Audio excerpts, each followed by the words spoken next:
어떤 사람들은 잎사귀나 나무 줄기로도 나무를 알아맞힐 수 있겠지만 대부분은 그 열매를 보고 알 수 있습니다. 포도 열매를 보면 그 나무가 포도나무인 줄 알고 무화과 열매를 보면 그 나무가 무화과 나무인지 알 수 있습니다. 만일 가시나무가 있어서 스스로를 포도나무라고 하여도 가시나무에서는 결코 포도 열매가 맺히는 법이 없습니다. 나무와 열매 사이의 관계는 절대로 변할 수 없는 진리입니다. 예수께서는 이 평범하고 당연한 법칙을 사람에게 그대로 적용하십니다. 누가 선한지 악한지, 진실한지 거짓된지, 지혜로운지 어리석은지를 알 수 있는 가장 분명한 방법은 그 사람에게서 어떤 열매가 맺히는지 보면 된다는 것이 예수님의 말씀입니다. 그러므로 사람에 대한 분별은 하나도 어렵지 않습니다. 사람에게 맺히는 열매란 무엇인가요? 사람이 맺는 열매는 겉으로 보이는 외모일 수도 있고 그의 입에서 나오는 말일 수도 있습니다. 그런데 그런 열매로는 그 사람이 어떤 사람인지 알기 어렵습니다. 사람은 나무와 달리 마치 카멜레온처럼 자기를 다른 모습으로 얼마든지 포장할 수 있기 때문입니다. 그 사람의 내면에 흐르는 속 생각도 사람의 속은 여전히 보이지 않고 알기 어렵기 때문에 그것을 가지고 사람을 알기란 매우 어렵습니다. 외모, 말, 속 생각으로 그 사람이 어떤 사람인지 알 수 없다는 사실을 분명히 해야 섣부른 오판으로 실수하는 것을 예방할 수 있겠습니다. 예수께서 열매를 통해 알고자 하시는 것은 그가 과연 천국 백성인가 아닌가 하는 여부입니다. 어떤 선지자가 있어서 양처럼 선한 모습을 하고 있습니다.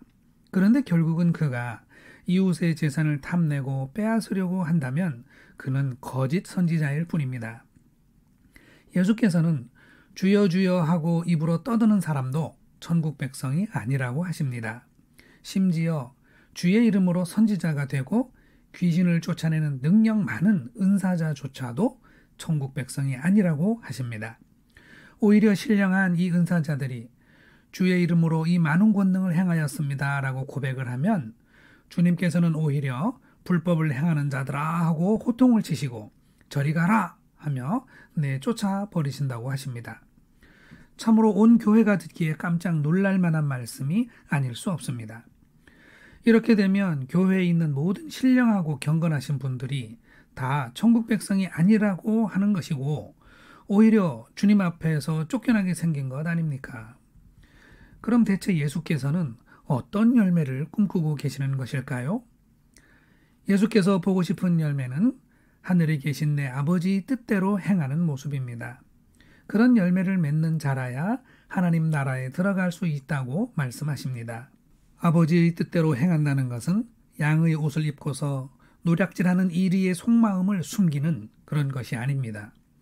아버지의 뜻대로 행한다는 것은 주여 주여 하고 외치는 것도 아니고 선지자의 능력도 아니고 귀신을 쫓아내는 축귀 축사의 능력도 아닌 것입니다. 하늘 아버지의 뜻대로 행한다는 것은 예수님의 말씀을 듣고 행하는 것입니다.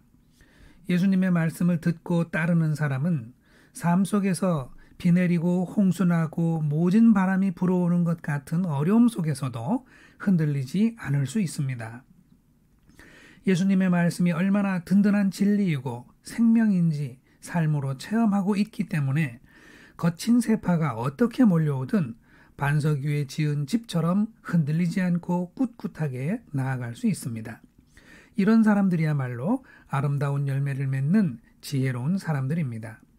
반면 예수님의 말씀을 듣기는 들어도 도무지 행함이 없는 사람들은 자신의 어리석음만 드러낼 뿐이어서 조그만 비바람에도 금세 무너져 버리고 한탄과 분노로 삶의 시간을 허비할 뿐입니다. 그런 열매를 가지고는 하나님 아버지의 나라에 심겨질 수 없습니다. 이와 같이 사람의 외모와 입의 말과 속에 품은 생각들과 살아가며 보여주는 모든 행동들이 모두 열매일 수 있지만 그 중에 하나님 아버지의 나라에 들 수 있는 열매는 주님의 말씀을 듣고 그대로 행하는 것입니다. 어떤 사람은 예수님의 말씀을 많이 기억하고 또 어떤 사람은 한두 개의 말씀만 기억합니다. 중요한 것은 몇 개의 말씀을 듣고 기억하는가가 아니라 들은 그 말씀을 따라 행하고 있는가 하는 것입니다. 예수님의 어떤 말씀 하나도 주님의 모든 말씀을 품고 있으니 우리는 주님의 한 가지 말씀만이라도 소중하게 붙들고 따라 행할 수 있어야 하겠습니다. 그것이 주님의 기쁨이요 만족이며 하나님 나라를 소유하는 비밀의 열쇠입니다. 주님의 어떤 말씀이 생각나십니까? 그 말씀이 오늘 하루를 살아가는 동력이 되기를 축원합니다. 샬롬.